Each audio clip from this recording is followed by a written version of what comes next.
इनपेज 2009 professional के जो tools हम देख रहे थे, टूल बॉक्स, जिसमें से हम पिछले डीलिंग टूल तक कंप्लीट कर चुके थे। अब उसके बाद हम शुरू करेंगे टेक्स्ट बॉक्स टूल, जिसको शॉर्टकट की है Shift+F2।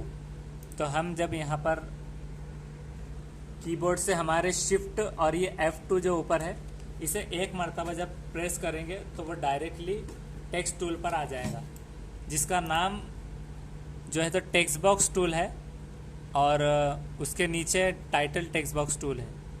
तो टेक्स्ट बॉक्स टूल का ये फ़ायदा होगा कि जब हम इसे ड्रॉ करेंगे तो इस तरह से ड्रॉ करते वक्त में आप यहाँ पर देख सकते हैं ऊपर इसकी पोजीशन और कहाँ पर आ रहा है ये चेंज होगा।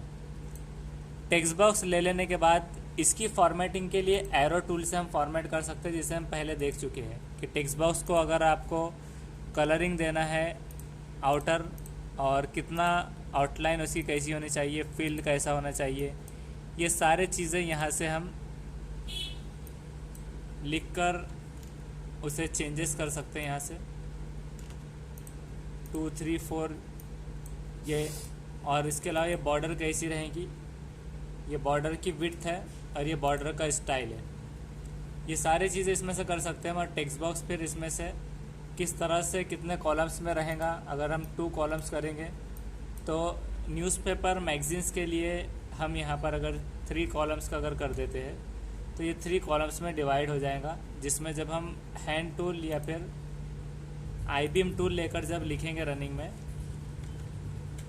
मोहम्मद अजहरुद्दीन शेख, तो इस तरह से कॉलम वाइज पहले एक कॉलम फिल होगा, उसके बाद दूसरा, इसी को हम कॉपी पेस्ट करेंगे अभी। तो इस तरह से चलता रहेगा। ये 3 कॉलम्स में आ गया, जो न्यूज़पेपर में डिज़ाइंस होते हैं मैगजीन्स में,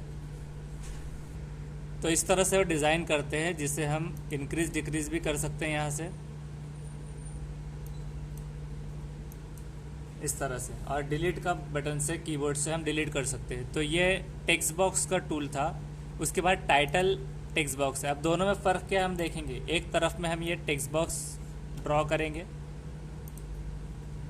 इसे अभी फ़िलहाल डिलीट कर देते हैं और उससे थोड़ा नीचे की ओर लेंगे, तो इस साइड में उसे ड्रॉ करेंगे। और दूसरी तरफ उसी के बाजू में जो उसके नीचे है, जिसका शॉर्टकट उसे नाम ये रहेगा title text box tool Shift+F3। F2 के बाजू का F3 प्रेस करने के बाद हम उसे इनेबल करेंगे और उसी के बाजू में यहाँ पर इस तरह से उसे ला लेंगे। अब हम फ़र्क ये देखेंगे कि दोनों टेक्स्ट बॉक्स है, इन दोनों में क्या डिफरेंस होगा। तो ये टाइटल टेक्स्ट बॉक्स है। टाइटल का मतलब ये रहेगा कि आप जितना भी लिखते जाएंगे तो वो आगे की तरफ बढ़ता जाएगा। अब यहाँ पर हम Ctrl+C करेंगे और इसमें Ctrl+V करेंगे। तो Ctrl+V करने पर आप देख सकते हैं कि जब हम इसे स्क्रॉल डाउन करेंगे तो ये यहाँ पर ही लिमिटेड हो गया, इतने ही टेक्स्ट बॉक्स में दिखाई देगा। जबकि टाइटल टेक्स्ट बॉक्स पर जब हम हमारे कीबोर्ड की मदद से कॉपी करने के बाद Ctrl और V करेंगे पेस्ट, तो ये इस तरह से पूरा नीचे की तरफ तक आ जाएगा, यानी पूरा खुल जाएगा। तो जितना भी हम इसमें लिखेंगे दोनों में यही डिफरेंस रहेगा कि ये टेक्स्ट बॉक्स टाइटल वाला आगे तक लिखता रहेगा। अगर हम कुछ टेक्स्ट टाइप कर रहे हैं दोनों जगह, एक बार फिर से हम देखेंगे, ये सिंपल टेक्स्ट बॉक्स है। यहाँ पर हम एक सिंपल टेक्स्ट बॉक्स लेंगे और यहाँ पर दीगर दूसरा टाइटल टेक्स्ट बॉक्स। अब हम यहाँ पर ऐसे लिखेंगे, अगर कुछ इसके थोड़ा सा आगे का हम लिखेंगे तो ये इस तरह से खुल जाएगा, यानी हम जितना लिखते जाएंगे तो उतना ये ओपन होता रहेगा।